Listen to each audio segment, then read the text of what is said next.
Hi guys, welcome back to my channel. இன்னைக்கு தீபாவளி ஸ்பெஷலா பேக்கரியில கிடைக்கிற ட்ரெடிஷனல் மைசூர் பாக் ரெசிபி எப்படி செய்யலாம் தாங்க பார்க்க போறோம். அதுக்கு ஃபர்ஸ்ட் பாத்தீங்கன்னா ஒரு மெஷரிங் கப்ல ஒரு கப் கடல மாவு எடுத்துக்கலாம். மெஷரிங் கப் இல்லனா டம்ளரோ அப்படி இல்ல ஒரு கிண்ணமோ எடுத்து மெஷர் பண்ணிக்கோங்க. எந்த கப்பால கடல மாவு எடுக்கிறோமோ அதே கப்பால 2 கப் சுகர் எடுத்துக்கலாம். அதே கப்பால 3 கப் ஆயில் எடுத்துக்கலாங்க.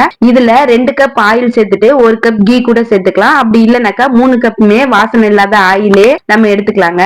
நான் சொல்ற மெஷர்மெண்ட் கரெக்டா ஃபாலோ பண்ணி ட்ரை பண்ணி பாருங்க. சூப்பர் டேஸ்டியான மைசூர் பாக்கு நம்ம வீட்லயே ரெடி பண்ணிடலாங்க. மைசூர் பாக்கு ரெடி பண்றதுக்கு நமக்கு 3 இன்கிரீடியன்ட் தாங்க தேவை. ஒன்னு கடல மாவு, ரெண்டாவது பாத்தீங்கன்னா சுகர், மூணாவது ஆயிலுங்க. ஆயில் வந்து பாத்தீங்கன்னா லோ ஃபிளேம்ல வச்சு ஃபர்ஸ்ட் ஹீட் பண்ணிக்கணும். அதை அடுப்புல வச்சுட்டு தாங்க நெக்ஸ்ட் ஒர்க்கே ஸ்டார்ட் பண்ணணும். ஆயில லோ ஃபிளேம்ல வச்சுட்டு நம்ம கடல மாவை நல்லா ஸ்லீவ் பண்ணி எடுத்துக்கலாங்க. கட்டி எதுவும் இல்லாம நல்லா சலிச்சு எடுத்துக்கலாம். நம்ம மைசூர் பாக்கு ரெடி பண்றதுக்கு முன்னாடியே ஃபர்ஸ்ட் ப்ராசஸா என்ன பண்ணணும்னு பாத்தீங்கன்னா ஆயில லோ ஃபிளேம்ல ஸ்டவ்ல வச்சுட்டு தாங்க ஒர்க்கே ஸ்டார்ட் பண்ணணும். இப்ப பாருங்க நல்லா ஸ்லீவ் பண்ணி எடுத்தாச்சு.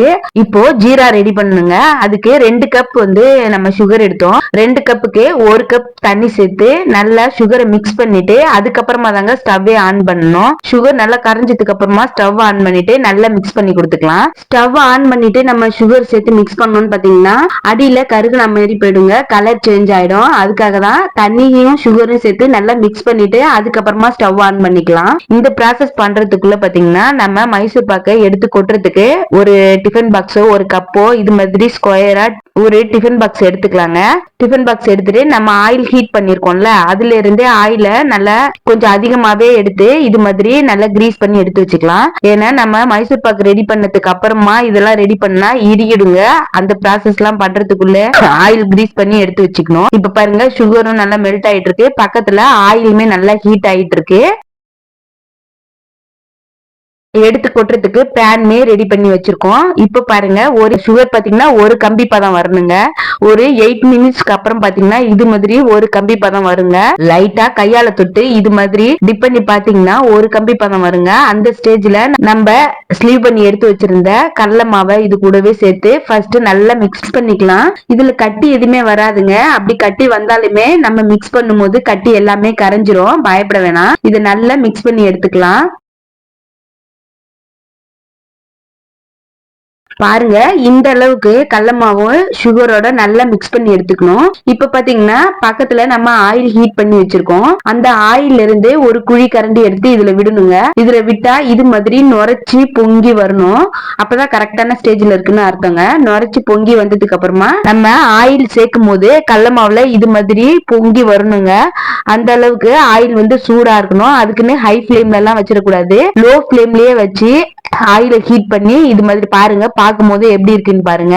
இது மாதிரி ஒவ்வொரு கரண்டியா எடுத்து நம்ம கடல மாவுல சேர்க்கணும். நம்ம ஆயில் சேர்க்கும் போது கடல மாவு பாத்தீங்கன்னா வெந்து வருங்க. ஃபர்ஸ்ட் ஆயில சேர்க்கும் போது கடல மாவு ஆயில் ஃபுல்லாவே உள்ள இழுத்துக்குங்க.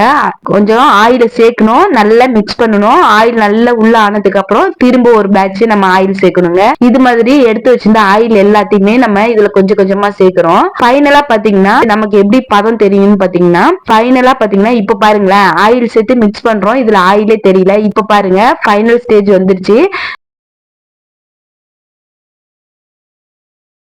நம்ம ஆயில் சேர்க்கும் போது பாத்தீங்கன்னா ஆயில் வந்து மேலேயே நிக்கும்.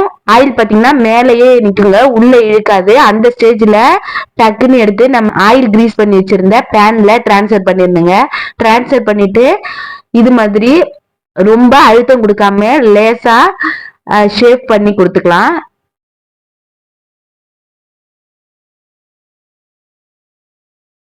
நம்ம கை வச்சு பார்த்தா ஓரளவுக்கு ஹீட் கம்மியா இருக்குங்க. ஒரு 5 மினிட்ஸ்க்கு அப்புறம் பாத்தீங்கன்னா நம்ம பீஸ் போட்டுக்கலாம்.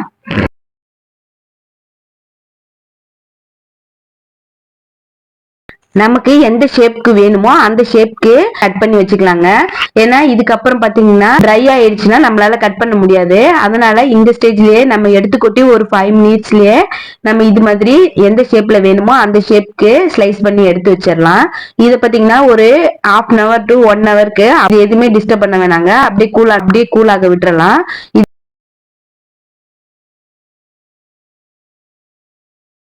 ஒரு 1/2 hourக்கு அப்புறம் பாத்தீங்கன்னாவே நல்லாவே கூல் ஆயிடுங்க.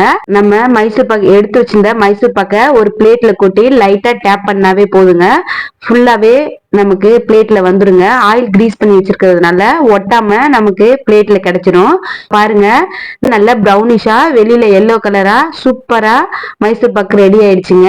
இதை நம்மளா ரெடி பண்ணணும்ன்ற மாதிரி இருக்குங்க. அவ்வளோ ஒரு ருசியாவே இருந்துச்சுங்க. நான் சொன்ன மெஷர்மெண்ட்லயே கரெக்டா ட்ரை பண்ணி பாருங்க. கண்டிப்பா பேக்கரியில கிடைக்கிற மாதிரியான டேஸ்ட்லயே மைசூர் பாக்கு நம்ம வீட்லயே ரெடி பண்ணிடலாங்க. ஆயில் மட்டும் பாத்தீங்கன்னா ஒரு 2 to 2.25 அளவுக்கு மட்டும் தேவைப்பட்டுச்சுங்க. மீதியா இருந்துச்சு. ஒரு சில கடல மாவு அதிகமா இருக்கும், ஒரு சில கடல மாவு கம்மியா இருக்கும். நம்ம அதை மட்டும் பாத்துக்கோங்க. 3 கப் போட்டு ஹீட் பண்ணிக்கோங்க. ஊத்தும் போது கடல மாவு உள்ளி இழுக்காம ஆயில் மேலேயே வர ஸ்டேஜ்ல ஸ்டாப் பண்ணிக்கோங்க. எனக்கு பாத்தீங்கன்னா ஒரு 1/4 கப் கிட்ட மீதி இருந்துச்சு. அதை மட்டும் பாத்துக்கோங்க.